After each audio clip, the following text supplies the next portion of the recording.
말씀을 위해 한번 기도드리겠습니다. 하나님 감사합니다.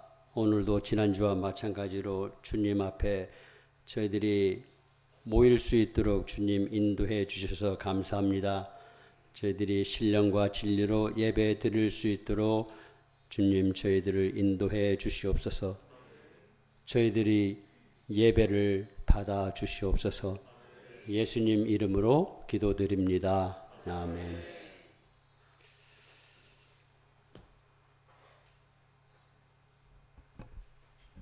제가 짧은 세월을 살면서 예배를 드릴 수 없었던 때가 있었습니다. 한국전쟁 때 공산주의자들이 우리 대한민국을 침범했을 때 교회를 다 징발을 했습니다. 목사님들을 잡아서 처형을 했습니다. 신자들을 다 흩어버렸습니다. 그래서 많은 교역자들이 마지막 남아있던 땅 부산 쪽으로 다 도보로 피난을 가셔서 거기서 구국 기도회를 여셨던 것을 저희들이 기억을 합니다. 그 뒤로 교회에 나오지 말라 이런 말을 들은 적이 없었습니다. 지난 한 주는 보통 주와 마찬가지로 같은 날인데도 불구하고 얼마나 길었는가 하는 것을 되돌아보게 됩니다. 그러면서 정말 우리는 어떻게 살고 있는가? 하나님은 어디에 계십니까? 하는 이런 생각을 참 많이 하게 한 한 주간이었습니다. 우리는 살면서 좋은 일도 많이 만나지만은 고통스러운 일도 많이 겪게 됩니다. 좋은 일은 쉽게 잊어버리지만은 고통스러운 일은 우리 머릿속에 남아서 끝까지 우리에게 영향을 끼칩니다. 특히 내가 잘못하지도 않았는데 손해받은 일이 있다. 이럴 때에는 그 트라우마가 아주 평생 동안 갈 때도 있습니다. 그래서 인생에 큰 영향을 주기도 합니다. 사업이 잘못돼서 빚을 많이 지는 경우도 있습니다. 자녀가 취직이 안 돼서 속이 상할 때도 있습니다.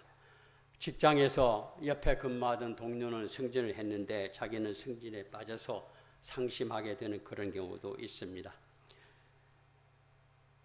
아침 잘 먹고 출근하는 길에 잘 운전을 하는데 옆에 차가 와서 자기 차를 부딪히는 그런 경우도 생깁니다. 그래서 부상을 입게 되고 몸에 상처를 입어서 출근도 못하고 또 돈도 못 버는 그런 경우도 당하게 됩니다.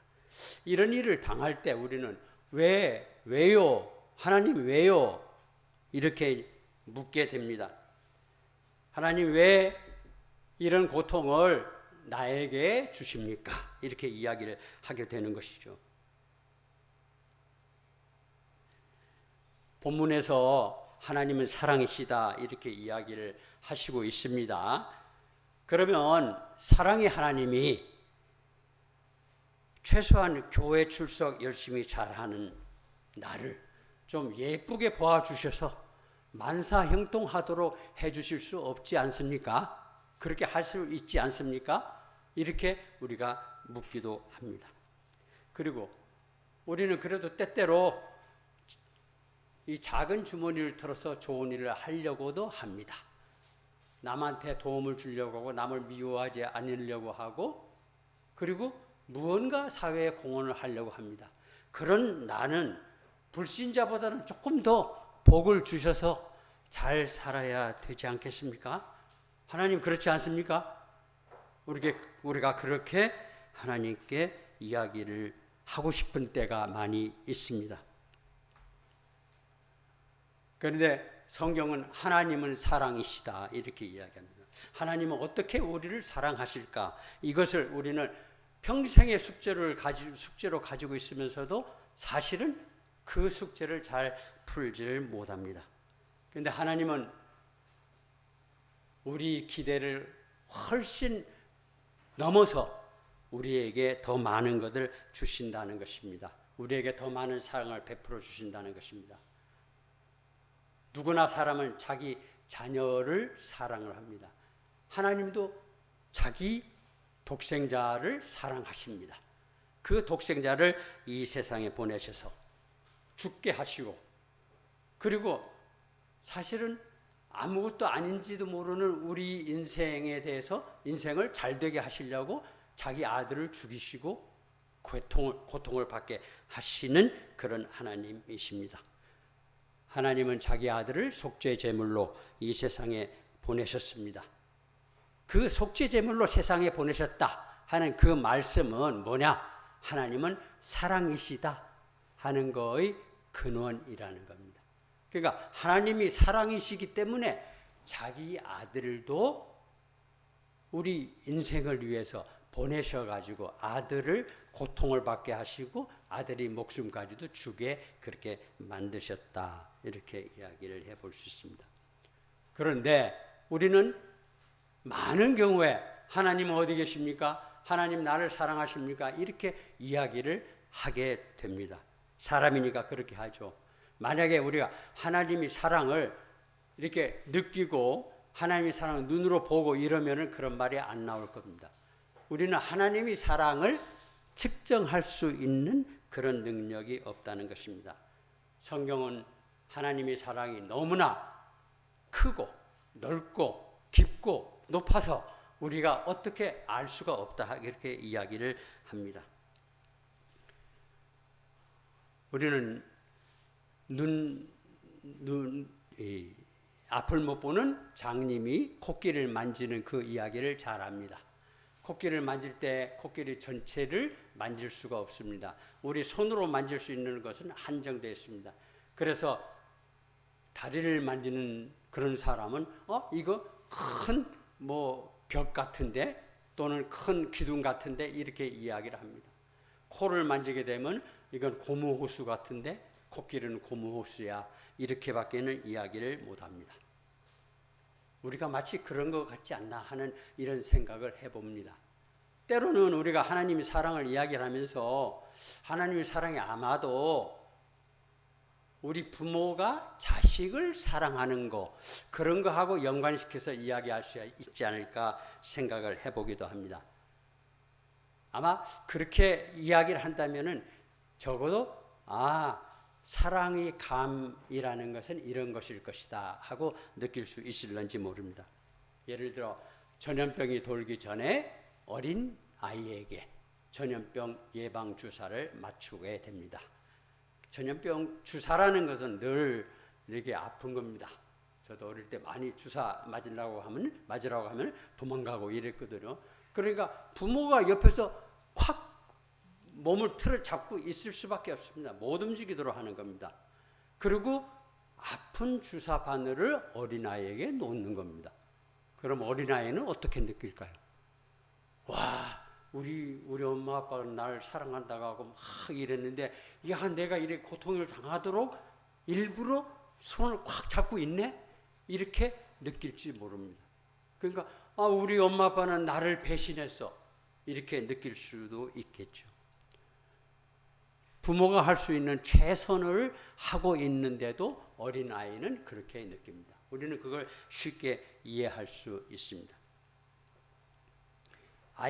어린아이가 어떻게 부모의 사랑을 다 이해할 수 있겠습니까? 부모가 자식의 이야기를 다 확인하면서 자식에게 좋게 해나가는 경우는 사실 드문 경우라고 볼 수 있겠습니다. 때때로 우리는 하나님이 정말 우리를 도와주시는구나, 하나님의 사랑이 있구나, 하나님이 나한테 은혜를 베풀어 주시는구나, 이렇게 느낄 때도 있습니다. 만약에 우리가 그런 느낌을 계속 발전시켜 나간다면 우리는 최소한 어느 정도의 성과는 이룰 수 있을 것이라고 생각합니다. 그런 의미에서 우리는 하나님을 아는 것을 보고 듣고 또 영적인 교제를 통해서 하나님을 아는 노력을 우리는 해나가야 됩니다. 우리 노력으로 하나님께 도달할 수는 없죠. 하나님은 누구시냐? 우리가 도달할 수 있는 곳에 계신 분은 아니다. 하나님은 스스로 우리에게 오시는 분이지 우리가 뛰어가서 붙잡을 수 있는 분이 아니라는 것은 성경이 이야기를 해주고 있습니다. 그러나 우리가 하나님을 잡으려는 노력을 하지 않으면은 하나님도 그냥 무덤덤하게 계실 수 있다. 우리가 그런 노력, 하나님을 알려는 노력, 이해하려는 노력 이런 걸 할 때 하나님의 사랑이 우리 속에 머물러 계신다. 우리는 그렇게 생각을 해야 됩니다. 하나님은 어떤 분이십니까?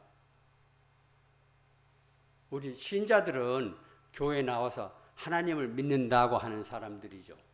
그러니까 하나님을 믿고 또 하나님을 적어도 외부에 대해서는 나는 하나님 믿는 사람이야 이렇게 이야기를 합니다. 그것이 어떤 식으로 나타날까 우리는 잘 생각을 한번 해볼 수 있습니다. 우리 머릿속에서 우리 말을 통해서 우리 행동을 통해서 또는 다른 사람의 관계를 통해서 하나님의 사랑이 내 속에 있는 하나님의 사랑이 나타날 수 있을 것이다 이렇게 생각을 해볼 수 있습니다.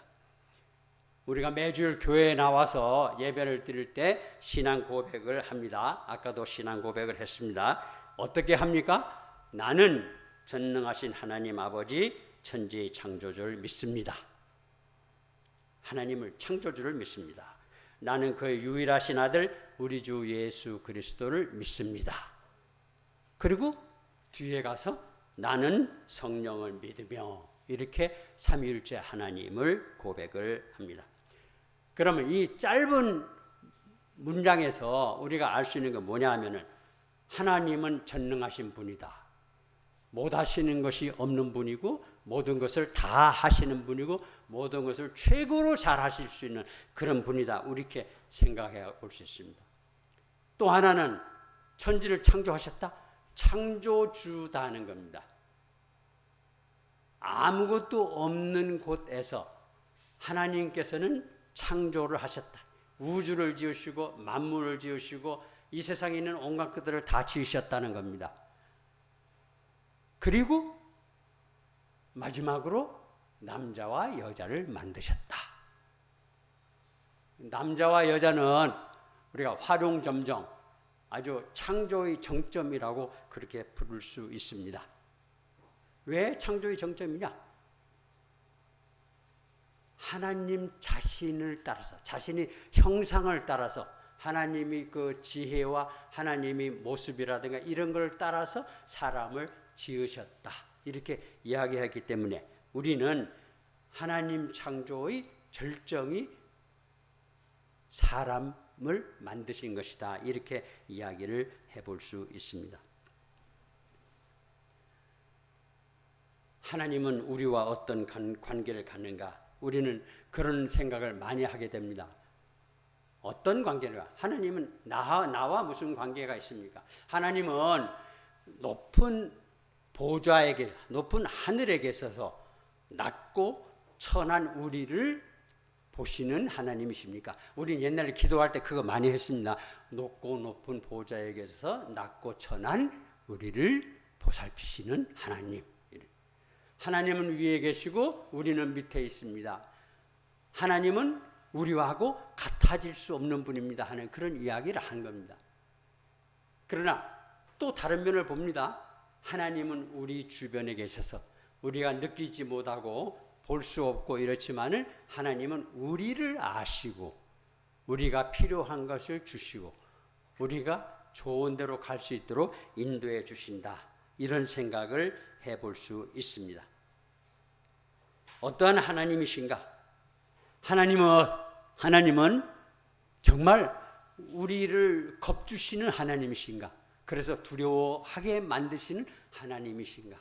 아니면 우리 마음을 다 펴서 하나님을 우리가 두 손으로 환영하고 찬양할 수 있도록 우리를 이끄시는 그런 사랑의 하나님이신가? 이런 생각을 우리는 해봅니다. 왜냐하면 우리가 하나님을 뭐뭐뭐뭐다 이렇게 정의할 수 없기 때문에 여러모로 생각을 하는 것입니다. 성경의 첫 번째 이야기가 에덴 동산에서 아담과 하와의 잘못된 것, 불순종한 것을 기록한 것을 우리가 기억을 합니다. 따먹지 말라는 나무 열매를 두 사람이 따먹었습니다. 따먹고 나서 그들이 뭘 깨달았습니까? 깨달은 것이 하나 있어요. 내가 잘못했구나 이거 깨달았나요? 아니에요. 내가 벗었구나 이걸 깨달은 거예요. 내가 벌거벗었네. 창피해 이런 거예요. 그래서 무화과 나무를 엮어서 치마를 만들었다 하는 것입니다. 그렇게 해서 치마를 입었습니다. 하나님이 낯을 피해서 다른데 동산에 나무가 많이 있는데 그 나무 사이에 숨었습니다. 그렇다고 해서 하나님이 못 찾아내십니까? 하나님이 부르십니다. 어디 있느냐? 아담아 어디 있느냐? 부르십니다. 그래서 여러 가지 이야기를 하게 됩니다. 하나님께서는 두 사람을 아주 불쌍히 여기셨어요. 그래 무화과 나무 잎으로 되겠어? 하면서 가죽 옷을 만들어 입히셨다는 겁니다. 그러니까 하나님은 그렇게 잘못하는 사람을 보고도 이걸 어떻게 해줄까 하는 이런 생각을 하고 계시는구나. 우리가 그렇게 생각을 이렇게 해볼 수 있습니다. 그런데 잘못한 건 어떻게 하느냐? 하나님은 잘못한 것에 대해서는 처벌을 하십니다. 여자로 하여금 해산의 고통을 겪게 하고 남자는 얼굴에 땀을 흘려야 비로소 입에 먹을 것이 생기는 그런 처벌을 하십니다. 우리는 여기서 어떻게 생각해야 됩니까? 하나님은 두려우신 하나님, 하나님은 사랑의 하나님, 어떻게? 하나님은 우리는 하나님과 멀리 떨어져야 되는가? 또는 하나님과 가까이 있어야 되는가? 이런 여러 가지 생각을 해볼 수 있습니다. 그러나 단순하게 생각한다면 하나님은 정말 우리가 잘못했을 때 두려운 하나님이시고 또 그 중에서도 우리가 우리의 잘못을 고백을 할 때에는 우리를 사랑으로 감싸주시는 하나님이시다. 이렇게 생각을 해볼 수 있습니다. 우리가 모세를 잘 압니다. 모세는 나이 80에 하나님을 만나게 됩니다. 호렙산에서 있는데 가시나무, 그 사막에 있는 가시나무 떨기에 불이 붙었는데 불이 붙으면 조금 붙다가 그냥 나무를 확 태우고 다 없어집니다. 그게 정상인데 한참 보는데도 그것이 없어지지 않더라. 그 떨기나무에서 모세는 하나님을 만나게 됩니다. 하나님께서는 모세에게 사명을 주시죠. 어떤 사명을 주십니까? 바로에게 가서 너는 내 백성 이스라엘 자손을 애굽에서 인도해내도록 해라. 바로에게 이야기해서 내 백성을 보내도록 해라. 이렇게 이야기를 하시는 겁니다. 애굽에 있는 이스라엘 백성에게 하나님이 이전에 어떤 관심을 보이셨을까 이런 생각을 한번 해보기도 합니다. 별로 관심을 보이시지 않았던 것 같아요. 그런데 사막에 호렙산 근처에서 모세에게 너 애굽에 가서 내 백성을 데리고 가라 하는 이런 말씀을 주십니다. 그럼 우리가 여기서 생각할 수 있는 것은 하나님은 애굽에 가시지도 않으셨는데 아시는구나. 하나님은 어디에나 다 계시는구나. 하나님은 무엇이나 다 아시는구나. 이거를 우리가 생각해 볼 수 있습니다. 무엇이나 다 아시는 하나님.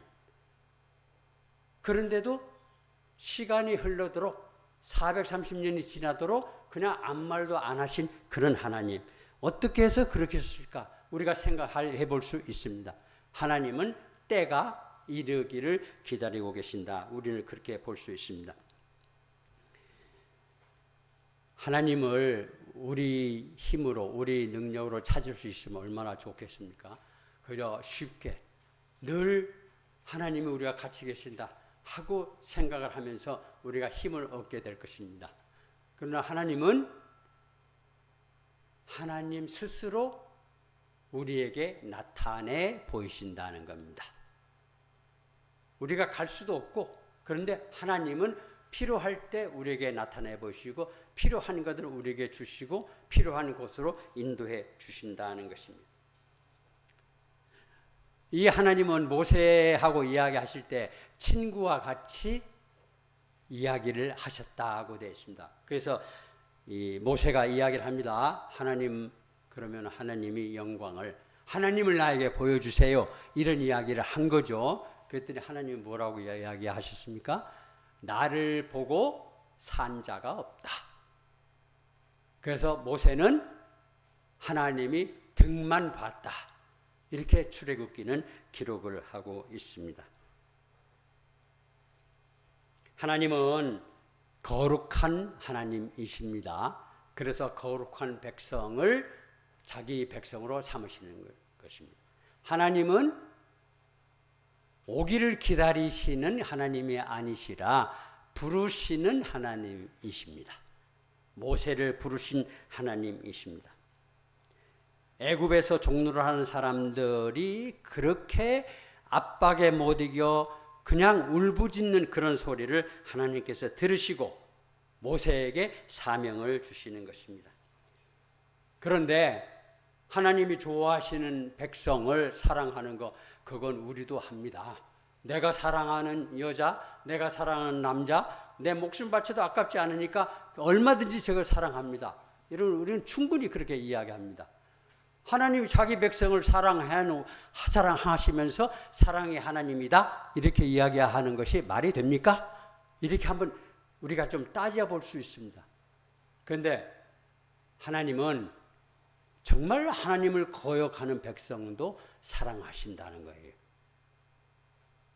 요나서를 읽어보면 거기에 나옵니다.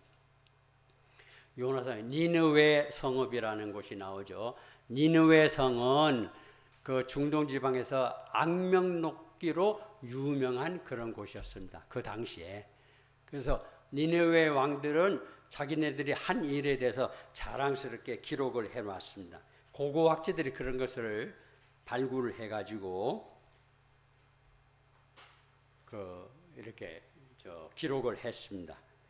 그런데 거기에 우리 아이들은 듣기에 그냥 거북한 그런 이야기들이 있어요. 네, 굉장히 많습니다. 그러니까 사람을 죽여서 기둥처럼 쌓아가지고 뭘 만들었다라든가, 또 청년과 처녀들을 사로잡아서 다 불태웠다라든가, 사람이 가죽에 대해서 어떻게 했다라든가 하는 이런 엄청난 이야기들이 있습니다. 그러니까 얼마나 악명 높으면은 이런 소문이 다 퍼졌으니까 요나는 니느웨 성읍으로 가라는 하나님 말씀을 듣고 거기 갈 수가 없어 이렇게 하고 다시스로 도망가서 다른 데로 가려고 하는 겁니다. 그런데 하나님은 어떤 하나님이십니까? 그 도망가는 요나를 딱 집어가지고 너 가라, 니느웨 성읍으로 가라 이렇게 이야기를 하시는 겁니다. 요나는 할 수 없이 니느웨 성으로 가서 하나님의 말씀을 선포합니다. 니느웨 성이 얼마나 크냐? 사흘을 걸어도 다 못 걸을 만큼 큰 성읍이었다는 겁니다. 그런데 이 요나는 하루를 걷고 그만둡니다. 뭐라고 이야기를 했느냐? 하나님께서 하시는 말씀을 그대로 전합니다. 하나님 말씀을 듣지 않으면 저주를 받아서 이 성읍이 망한다 하는 그런 이야기를 합니다. 40일이 지나면은 니느웨 성이 무너지리라 이렇게 이야기를 합니다. 하루 동안에 요나가 할 수 없이 갔는데 정성을 다 해가지고 그냥 사람들에게 이야기했겠습니까? 그냥 되는 대로 안 들으면 좋고 나는 내 일을 다 했어 이런 생각을 가지고 했을 겁니다. 그렇게 아무렇게나 말을 했는데 놀라운 일이 벌어진 겁니다. 이게 사람들이 입을 통해 가지고 니느웨 왕 귀에 들어간 겁니다. 그러니까 니느웨 왕이 자기가 입던 비단옷을 벗고 베옷을 입고 재에 앉아가지고 잘못했다고 차별을 하기 시작한 겁니다. 그러면서 백성들에게 너네들도 나처럼 다 금식을 하면서 참회를 해라. 아무렇게 요나는 좀 제발 내 말을 안 들으면 좋고, 그러나 나는 면피는 해야 되겠으니까 이야기는 해야 하겠다 이러면서 아무렇게 한 그 말이 놀라운 효과를 가져온 것입니다. 그래서 어떻게 됩니까? 요나는 나중에 하나님께 불평을 하죠. 아니 하나님은 어떤 하나님이십니까? 은혜로우시고 자비로우시고 노하기를 더디게 하시고 인애가 크셔서 재앙을 내리시지 아니하는 하나님이시기 때문에 내가 처음부터 여기 가지 않겠다고 이야기하지 않았습니까? 그런데 제가 생각한 대로 결국 하나님께서 애초의 생각을 바꾸셔가지고 이 니느웨 성을 멸망시키지 않으시는 거 아닙니까? 그러니까 차라리 나를 죽여주십시오. 이렇게 이야기를 하는 겁니다. 하나님이 어떻게 이야기를 하세요? 야, 내 말 들어봐라. 이 니느웨 성읍에는 좌우를 분별하지 못하는 12만 명의 사람들이 있다. 가축도 많이 있다. 그런데 내가 어찌 이것을 다 멸망시킬 수 있느냐? 하나님의 말씀은 그 반대편에 서 있는 사람들까지도 그렇게 사랑으로 굴복시키는 그런 힘을 보여주시는 겁니다. 그런데 그 사용하는 수단으로 누굴 사용하느냐? 그 세력, 그 악의 세력의 압박을 받고 있는 이스라엘 사람 요나를 붙들어 가지고 가서 메시지를 전하게 하는 것입니다. 용서의 메시지를 거기에 가서 전하게 만드는 것입니다. 그러니까 하나님의 의중, 하나님의 생각, 하나님이 하시는 일은 우리 머리로서 가늠할 수 없는, 우리가 측정할 수 없는 것이다. 그러나 하나님이 하시는 것은 항상 옳으시다. 우리는 그런 생각을 가져야 된다. 성경은 그렇게 이야기를 합니다.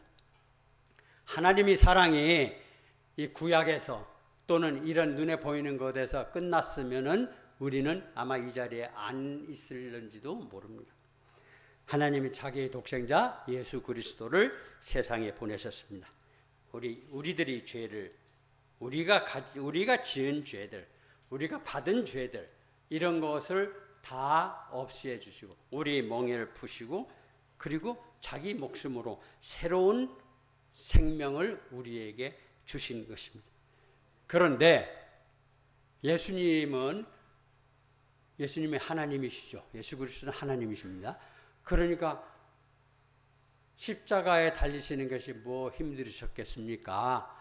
하나님의 능력으로 그냥 다 태연자약하게 그렇게 돌아가실 수 있는 것이고, 그런데 뭐 대단한 겁니까?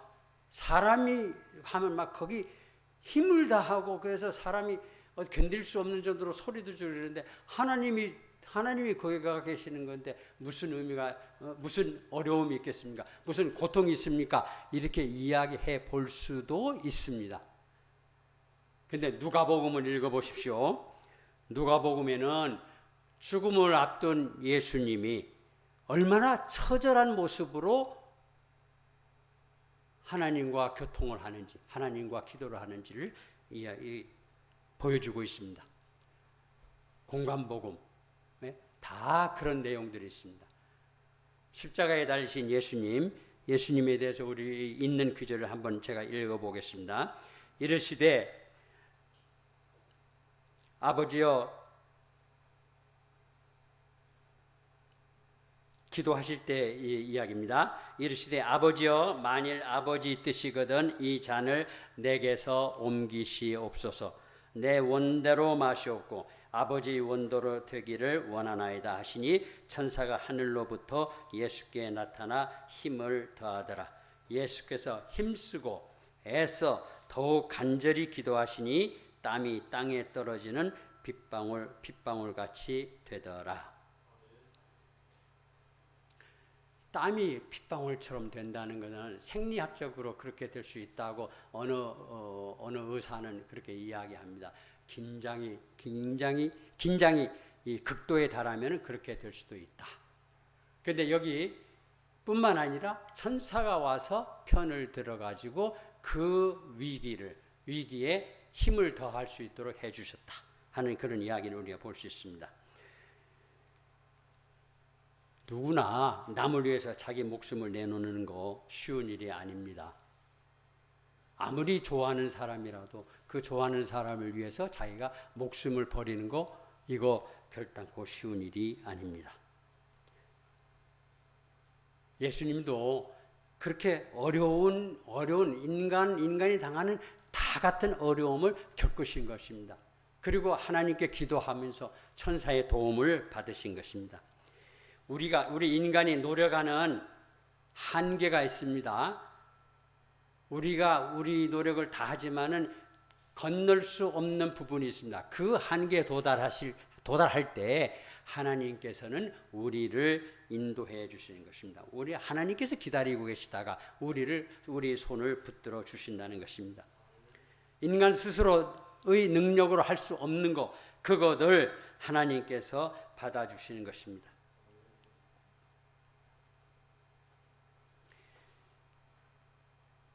예수님이 이 기도를 하시는데 예수님 기도를 하나님께서 다 들어주신다. 당연히 우리 그렇게 생각하죠. 한 번만 이야기하시면 될 건데, 근데 마가복음에 보면 같은 주제로 3번을 하나님께 기도를 합니다. 근데 우리는 이거에 대해서 어떻게 생각할까 하는 그런 생각을 한번 하게 됩니다. 같은 주제를 가지고 하나님 이루어 주실 때까지 기도를 합니다. 그러나 하나님이 응답해 주시지는 않는 겁니다. 그러면 하나님이 떠나신 거냐? 우리는 결단코 하나님이 예수님을 떠나셨다? 이렇게 생각할 수는 없습니다. 그런데 이 예수님이 십자가에서 결국은 죽음을 당하시는데 그 십자가에서 얼마나 처절한 몸부림을 하시는가 하는 것을 우리는 좀 생각해 봐야 됩니다. 인간이 겪을 수 있는 그런 고통을 다 겪으면서 이야기를 하시는 것입니다.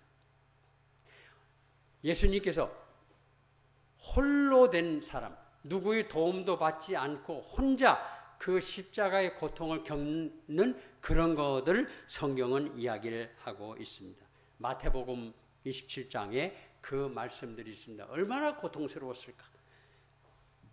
제9시쯤 예수께서 크게 소리질러 이르시되 엘리 엘리 라마 사박다니 하시니 이는 곧 나의 하나님 어찌하여 나를 버리셨나이까 하는 뜻이라. 예수님은 십자가의 길을 홀로 걸어가셨습니다. 그 길은 힘들고 매우 어려운 길입니다. 속죄의 제물이 되고 희생양이 되는 그 길입니다. 자기를 다 내버리는 것입니다. 내가 가진 것을 다 내버리는 것입니다. 내 손을 털고 하나님의 은혜만 바라보는 것입니다. 세상의 모든 것을 버리는 것, 그것이 하나님이 계신 하늘의 문과 연결된다는 것을 우리에게 보여줍니다. 성경은 고난 뒤에 하나님의 영광에 참여하게 되는 것에 대해서 많이 이야기를 하고 있습니다. 하나님이 복음을 선포하는 데에는 많은 고난이 따릅니다. 그저 쉽게 할 수 있는 것이 아니죠. 우리는 이거냐 저거냐 또 이것저것 함께 한쪽에는 하나님 한쪽에는 재물 이렇게 하고 쉽게 가기도 합니다. 그리고 남한테 보일 때는 또 괜찮게 보이는 겁니다. 근데 우리는 그 상대적인 것이 아니라 하나님과의 관계에서 절대적인 싸움을 하는 겁니다. 그렇기 때문에 우리의 생은 굉장히 어렵습니다. 우리가 이 이야기를 하면서 고난을 당하는 이야기를 하면서 빼놓을 수 없는 한 사람이 있습니다. 스데반의 순교를 우리는 지나칠 수가 없습니다. 스데반은 왜 죽음을 당했습니까? 하나님이 복음을 전파하기 위해서 죽음을 당한 겁니다. 권력자들, 사울이라는 그 권력자를 대표하는 사람, 그 앞에서 복음을 전한 겁니다. 무서운데도 불구하고 전한 겁니다. 왜? 다 적입니다. 거기 둘러선 유대 사람들이 다 손에 돌멩이, 날카로운 돌멩이를 들고 한마디만 잘못하면은 스데반에게 돌을 던질 준비가 되어 있는 사람들입니다. 스데반이 잘못했습니다. 무릎을 꿇으면은 괜찮을런지도 모르는 그런 환경입니다. 그럴 때 스데반이 어떻게 이야기를 합니까? 손에 돌멩이를 든 그 사람들 앞에서 조금도 바뀌지 않는 태도를 보게 됩니다. 놀라운 일이 벌어진 겁니다. 뭐냐면 스데반이 머리를 들어서 하늘을 봤다 이렇게 합니다. 성령 충만하여 하늘을 우러다보니 하나님의 영광과 예수께서 하나님 우편에 서신 것을 봅니다. 사도행전 7장 55절에 그런 말씀이 있습니다. 하나님이 계시고 옆에 예수 그리스도가 거기에서 서서 스데반을 보고 계십니다. 성경은 보통 예수님이 하나님 우편 보좌에 앉아 계신 것을 이야기를 합니다. 그런데 스데반은 하나님 우편에 예수님이 서 계신 걸 봅니다. 스데반은 하늘나라로 올 스데반을 환영하는 예수님의 그런 모습 같은 것을 이야기를 하고 있다. 이렇게 학자들은 이야기를 합니다. 그러니까 스데반이 순교를 당했지만은 스데반이라는 자연인은 혼자 순교를 당한 것이 아니라 그 안에 예수 그리스도가 함께 있었다. 이렇게 이야기되는 거예요. 그러니까 예수 그리스도가 함께 계셨기 때문에 하나도 무서워하지 않았다 하는 이런 것으로 우리가 생각을 합니다. 요한일서에 이런 말씀이 있습니다. 이 세상이나 세상에 있는 것들을 사랑하지 말라. 누구든지 세상을 사랑하면 아버지 사랑이 그 안에 있지 아니하니. 세상 사랑하고 하나님 사랑하고 두 개가 다르다는 것을 이야기를 하는 것입니다. 하나님과 제분을 똑같이 섬길 수 없다. 우리 목적이 어디냐? 하나님이다 하는 이런 것들 오늘 본문은 이야기를 해주고 있습니다.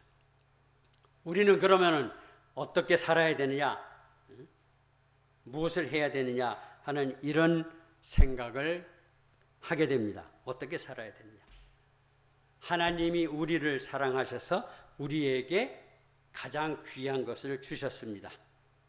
그 가장 귀한 것 때문에 우리는 변화되었다. 우리 신자들은 그렇게 생각을 합니다. 하나님이 우리에게 주신 가장 귀한 것이 무엇일까? 만약에 사랑을 우리에게 주셨으면 우리 안에 하나님의 사랑이 있는 것입니다. 만약에 하나님이 우리에게 새 생명을 주셨으면 그 새 생명이 우리에게 있는 것입니다. 그러니까 새로운 것을 받은 것으로 우리는 살아가야 된다는 것입니다. 그런데 재미있는 이야기를 우리가 생각해 볼 수 있습니다. 예수님께서 세례요한을 가리켜 이야기를 하시는 부분이 있습니다. 세례요한, 나는 세상의 빛이다. 예수님이 그렇게 이야기하시면서 세례요한은 켜서 비추이는 등불이다. 켜서 비추이는 등불이다. 그러니까 빛을 받아서 빛을 발하는 것이다. 이런 겁니다. 그게 무슨 말입니까? 빛을 받지 않으면 빛을 발할 수 없다. 우리는 자동차 운전을 다 하죠. 자동차가 건드다고 큽니다. 그런데 딱 엔진을 이렇게 켜려고 하는데 안 켜집니다. 근데 그때 휘발유를 넣으면 엔진이 잘 켜지죠. 휘발유가 다 없어지면 엔진도 돌아가지 않습니다. 무용지물이 되는 겁니다. 하나님이 우리를 어떻게 만드셨느냐? 하나님은 우리 안에 하나님의 형상으로 우리를 만드시고 하나님이 가지고 있는 가장 귀중한 것을 우리 속에 넣어주셨다. 이런 겁니다. 우리가 늘 기름을 차에 넣고 다니듯이 믿는 자들이 하나님의 사랑을 늘 안에 있는 것을 확인하고 그것을 늘 감사하는 마음을 갖고 있어야 된다. 그것이 없으면은 그게 하나님이 원하시는 것은 아니다. 이렇게 생각을 하게 됩니다. 우리는 어떻게 살아야 됩니까? 첫째는 이런 겁니다. 우리 소망은 예수 그리스도에게 있습니다. 우리 소망은 예수 그리스도에게 있다. 하나님 중심으로 살아야 된다. 우리에게 주신 모든 것이 하나님으로 왔다. 그런데 우리가 하나님만큼 뭘 이렇게 끌어서 스스로 할 수 있는 능력이 있으면 굉장히 다릅니다. 그런데 우리는 그런 능력이 없어요. 어떻게 능력이 없느냐 하면은 지구와 태양의 관계를 이렇게 보면 알 수 있어요. 옛날에 이렇게 이야기했어. 지구에 사는 사람들이 지구가 최고야, 지구가 최고야. 봐라. 지구가 있으니까 태양도 돌고 다른 행성도 돌고 이런 거 아니냐. 지구, 지동설, 천동설입니다. 태양이 돈다는 거. 그런데 그 다음에 한참 지나가다가 어떤 사람이 코페르니쿠스라는 사람이 이게 그거 아니고 지구가 돌고 태양은 그대로 있는 거다. 왜냐하면 태양의 중력이 워낙 크기 때문에 지구는 거기에 딸려가지고 이렇게 돌아가는 것이다. 지금에 와서 지구가 돈다는 것을 부정하는 사람은 아무도 없습니다. 지구는 태양을 중심으로 도는 겁니다. 사람은 하나님을 중심으로 예수 그리스도를 중심으로 살아야 되는 것입니다. 우리 생각하고 말하고 행동하는 이런 것이 그리스도는 이렇게 하셨겠다 하는 것으로 우리가 모본을 삼아야 된다는 것입니다. 둘째는 우리 본문에 있는 말씀대로 우리가 서로 사랑해야 된다는 것입니다. 우리가 사는 구조가 어떻습니까? 잘 생각해 보세요. 우리는 어떻게 삽니까? 하나님 계시고 내가 있고 또 다른 우리가 있는 겁니다. 하나님 나와 너. 하나님은 나를 사랑하십니다. 누구보다 사랑하시죠. 다른 사람들은 미워하시는가요? 아니죠. 하나님 다른 사람도 사랑하십니다. 그러면 하나님이 좋아하는 것을 우리가 싫어하면은 우리는 하나님과 이렇게 바뀌어져야 됩니다. 하나님을 떠나야 되는 겁니다. 하나님이 좋아하시는 것을 내가 좋아하게 되는 거예요. 애인이 좋아하는 것을 따라서 좋아하게 되는 것이 우리 인간사에서 흔히 있는 일입니다. 그런데 하나님이 좋아하시는 것을 내가 싫어한다. 이러면은 나는 하나님이 사랑해서 많이 떠나는 것이다. 이렇게 생각을 하게 됩니다. 셋째는 하나님이 예수 그리스도를 보내서 우리 죄를 사해 주셨습니다. 우리는 죄를 미워하고 또 악을 미워하고 그리고 선을 행해야 된다는 것입니다. 우리는 예수 그리스도가 그렇게 하신 것을 믿어야 되는 것입니다. 믿음은 세상을 이기는 것입니다. 예수 그리스도를 믿는 믿음은 세상을 이긴다는 것입니다. 우리가 어떻게 이기느냐? 우리 힘으로 이깁니까? 아닙니다. 예수 그리스도 힘으로 이기는 것입니다. 그런데 세상은 우리를 하나님과 이간시키려고 하는 것입니다. 하나님 앞에 바로 서는 것, 그것이 바로 의롭게 되는 것입니다. 우리는 옳고 그름을 알아야 됩니다. 어떤 것이 옳고 어떤 것이 그르냐. 성경은 그래서 우리가 공부를 하고 연구를 해야 됩니다. 성경은 그렇게 이야기합니다. 우리가 해야 할 것과 하지 않아야 될 것을 분명히 말씀하고 있습니다. 성경을 잘 공부를 해야 됩니다.